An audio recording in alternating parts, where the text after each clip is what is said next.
याद तो कर लेता है, बहुत बढ़िया तरीके से याद किया उसने, मेरे याद हो गया एकदम। कभी मोटिवेशन से कभी जिंदगी नहीं चलती, मोटिवेशन से आदत भी डाल लोगे तो रोज जिएगा। अब रोज मोटिवेशन थोड़ी होता है, जिस दिन तुम्हारा स्वयं का मोटिवेशन शुरू हो गया ना, उसी दिन आप जिंदगी में सफल हो जाओगे। स्वयं का मोटिवेशन कैसे मिलेगा? राजस्थान का परिचय आपने पढ़ा, बढ़िया तैयार हो गया। अब इसके आज तक के आए हुए क्वेश्चन निकाल। एक गाइड आती है, कोई भी एक गाइड ले आना, गाइड वही लेके आना आज तक के आए हुए क्वेश्चनों की टॉपिक वाइज दी हुई हो। जैसे नदियां, नदियों के आज तक के आए हुए क्वेश्चन, ताकि नदियां पढ़ते ही तो आए हुए क्वेश्चन निकालते तुझे हो गया। अब राजस्थान का परिचय आपने पढ़ा, राजस्थान परिचय के आज तक के आए हुए आपने क्वेश्चन निकालने शुरू किए। जैसे ही आपको उत्तर आना शुरू हुआ, आपको स्वयं ही मोटिवेशन मिलेगा, वही काम आएगा जिंदगी के अंदर। वो स्वयं का मोटिवेशन लेना बहुत जरूरी है। तो जैसे ही आपने तैयार किया राजस्थान परिचय, उसके आज तक के आए हुए क्वेश्चन जरूर निकालना। ये सबसे बड़ी गलती करता है स्टूडेंट, तैयार करके कभी ऑब्जेक्टिव अभ्यास नहीं करता, जबकि तेरा पेपर तो ऑब्जेक्टिव है। अब तू नोट्स या कुछ भी नोट्स से पढ़ रहा है या बुक से पढ़ रहा है, हमेशा अपने पास एक रफ कॉपी रखा कर।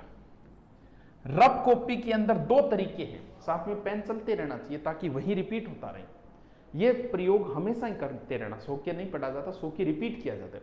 मान लो राजस्थान परिचय आपने पढ़ लिया, जब पहली बार पढ़ो तो इसे बढ़िया तरीके से बैठ के आराम से साथ में पेन चलाते में तैयार करो। जब आप दूसरी बार पढ़ना नहीं पड़ता, दूसरी बार रिपीट करना होता है, तो तू सोगे कर, उन्दो सोगे कर, मुंदो पढ़गे कर, चाल तो कर, कोई फर्क कौन पड़ो, क्योंकि अब तू रिपीट कर रहे ना कि तू पढ़ रहे हो। एकाग्रता पहली बार जरूरी, दूसरी बार कोई जरूरी नहीं है। अब क्या करना है, साथ में पेन क्या काम लेना है। जैसे क्रांति पढ़ रहा है तो दो तरीके है, पेन के अंदर तू दो तरीके लिखेगा। आप पढ़ोगे कि क्रांति के समय गवर्नर जनरल कैनिंग था, तो दो है, या तो तू क्वेश्चन से आंसर लिख या आंसर लिख क्वेश्चन पढ़। दो तरीके, तू आंसर लिखेगा तो पहले लिख दे कैनिंग। क्रांति की शुरुआत मेरठ से हुई, क्रांति की तारीख 10 मई। ये तो है आंसर, बस यही लिखना है, बाकी बकवास चीजें नहीं लिखनी। अब इसको रिपीट मार, कैनिंग गुणो गवर्नर जनरल, मेरठ क्रांति शुरुआत हुई 10 मई।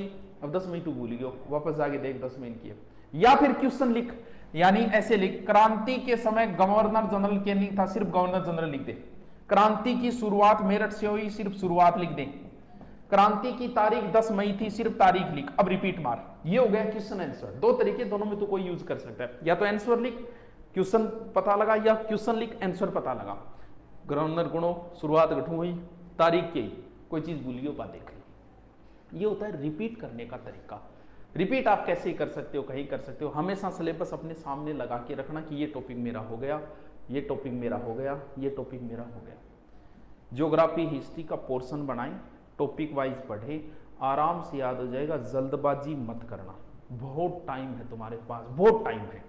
एक टॉपिक को तुम भले 10 दिन दे देना, लेकिन जब तक वो तैयार न हो तब तक उस टॉपिक को कभी आगे मत बढ़ना। ये नोट्स आपका समय बचाएंगे, नोट्स आप बनाना जरूर। कुछ टॉपिक अगर बच जाए, एक दो टॉपिक या कोई एक पूरा सब्जेक्ट भी बच जाए, तो उसके कहीं से कबाड़ दो, उससे आपको कोई फर्क नहीं पड़ेगा। और सिलेबस हमेशा आपके सामने होना चाहिए। देखो ये नॉर्मल मैंने चीजें बताई है, जो पहली बार बच्चा पढ़ रहा है। आप अगर पहले से पढ़ रहे हो तो कोई फर्क नहीं पड़ता, आप जैसे पढ़ रहे हो वैसे पढ़ते हो, लेकिन जल्दबाजी